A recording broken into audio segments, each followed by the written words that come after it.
गोडगाव येथे 4 वर्षांपूर्वी अल्पवयीन मुलीवर अत्याचार करून हत्या करण्यात आली होती। या घटनेतील पीडित कुटुंबांना अद्याप न्याय न मिळाल्याने आमदार रोहित पवारांनी घेतली भेट। बडगाव तालुक्यातील गोंडगाव येथे 4 ऑगस्ट 2023 रोजी घडलेल्या अल्पवयीन मुलीवरील अत्याचार व हत्येच्या प्रकरणातील पीडित कुटुंबाला अद्याप न्याय मिळालेला नसल्याने दिनांक 6 मे रोजी राष्ट्रवादी शरदचंद्र गटाचे आमदार रोहित पवार यांनी त्यांच्या निवासस्थानी भेट देत कुटुंबियांना धीर दिलाय। यावेळी कुटुंबियांनी आरोपीस कठोरात कठोर शिक्षा, फाशीची मागणी करत गेल्या 3 वर्षांपासून न्याय मिळत नसल्याबद्दल तीव्र संताप आणि दुःख व्यक्त केले। फास्ट ट्रॅक न्यायालयात खटला सुरू असूनही विलंब होत असल्याबाबत आमदार पवार यांनी खंत व्यक्त केली आहे। पीडित कुटुंबाची आर्थिक व राहणीमानाची परिस्थिती अत्यंत हालाखीची असल्याचे लक्षात घेऊन त्यांनी गावच्या सरपंचांना तातडीने जागा उपलब्ध करून देण्याची सूचना दिल्या। तसेच कुटुंबासाठी घर बांधण्यासाठी स्वतः आर्थिक मदत देण्याचे आश्वासनही त्यांनी केले आहे।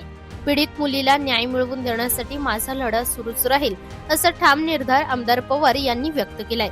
या प्रसंगी माजी आमदार सुनील भुसारे, जिल्हाध्यक्ष प्रमोद बाबू पाटील, महिला जिल्हाध्यक्ष कल्पिता पाटील, अल्पसंख्याक जिल्हाध्यक्ष एजाज मलिक, युवा प्रदेश अध्यक्ष चाळीसगावचे नगरसेवक अभिषेक देशमुख, माजी नगरसेवक विकास पाटील पाचोरा, गोंडगावचे सरपंच राहुल पाटील यांच्यासह राष्ट्रवादी शरद पवार गटाचे कार्यकर्ते व ग्रामस्थ मोठ्या संख्येने उपस्थित होते।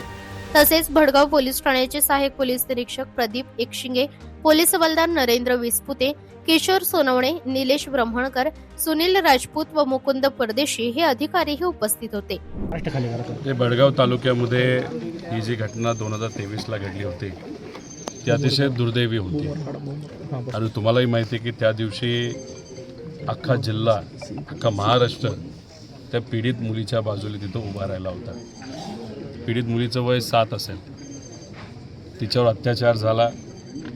अत्याचार करणारा 18 ते 19 वर्षाचा त्यावेळेस होता आणि मग त्यानंतर तिला अक्षरशः ठेचून तिला तिथं मारण्यात आलं। नरसापूरला जी घटना काही दिवसांपूर्वी 3 वर्षाच्या मुलीवर घडली ती अशीच काहीतरी तिथं घडली होती। खरं तर ही घटना घडून 3 वर्ष झाले। त्यावेळेससुद्धा तुमच्या सगळ्यांच्या म्हणजे मीडिया असेल, इथल्या लोकांच्या प्रयत्नांमुळे, सामाजिक कार्यकर्त्यांच्या प्रयत्नांमुळे त्यावेळेस फास्ट ट्रॅक कोर्ट हे लावण्यात आलं होतं। सगळीकडे चर्चा फास्ट ट्रॅक कोर्टचीच आहे। पुण्यामध्ये जी घटना घडली फास्ट ट्रॅक कोर्ट, त्यानंतर जी आत्ता आम्ही पालघरला सुनील भाऊ भुसारापूर इथं आले, पालघरला जी घटना घडली काल तिथे फास्ट ट्रॅक कोर्टची मागणी करण्यात आली। पण आता फास्ट ट्रॅक कोर्टचा खरंच फायदा होतो का हे कुठेतरी जर बघायचं असेल तर दुर्दैवी घटना जी इथं घडली या गावामध्ये इथं आपल्याला जाणवेल 3 वर्ष होऊन सुद्धा त्या फास्ट ट्रॅक कोर्टमधून अजूनपर्यंत न्याय हा मिळालेला नाही। त्याच्याचबरोबर ज्या लोकांनी साक्ष दिली होती, जी काही त्यातली लहान मुलं होती, आज कुठेतरी कदाचित त्यांना घाबरवलं जातं आहे का काय वेगळं कारण हे आपल्याला सांगता येत नाही। जे इथं राहत होते ते आता इथं न राहता स्थलांतर झालेले आहेत। मग कुठेतरी इथे असणाऱ्या त्या मुलीच्या आईला, वडिलाला, आजीला भीती वाटते की त्या मुलीला न्याय मिळेल का। त्यामुळे इथं तुम्ही आल्यानंतर तुम्हीसुद्धा होता। आई प्रामाणिकपणे तिथं हीच सांगत होती की आम्ही गरीब माणसं आहोत, आम्हाला भेटायला त्यावेळेस बरेच जण आली, पण मग 3 वर्ष आम्हाला न्याय मिळत नसेल तर आमच्या या न्यायाचं काय असा प्रश्न तिने तिथं उचलला आणि खरंच कायदा गरिबाच्या बाजूला आहे का असे सुद्धा प्रश्न तिथं विचारण्यात आले। त्यामुळे मी सरकारला विनंती करतो की काही झालं तरी शक्ती कायदा जो आपण 2019-20 ला तिथं आणला होता तो कायदा लागू करावा, त्याच्यामध्ये अजून काही गोष्टी थोड्याशा स्ट्रिक्ट कराव्यात आणि त्या कायद्याच्या अंतर्गत उद्या जाऊन म्हणजे त्या कायद्याकडे बघून कुठं ना कुठेतरी लोकांना भीती वाटेल असं कृत्य करण्यापासून आणि उद्या जाऊन ज्या लहान मुली आहेत, ज्या महिला आहेत, त्यांच्यावर होणारे अत्याचार कुठं ना कुठेतरी कमी होतील अशी अपेक्षा आपण तिथं करू।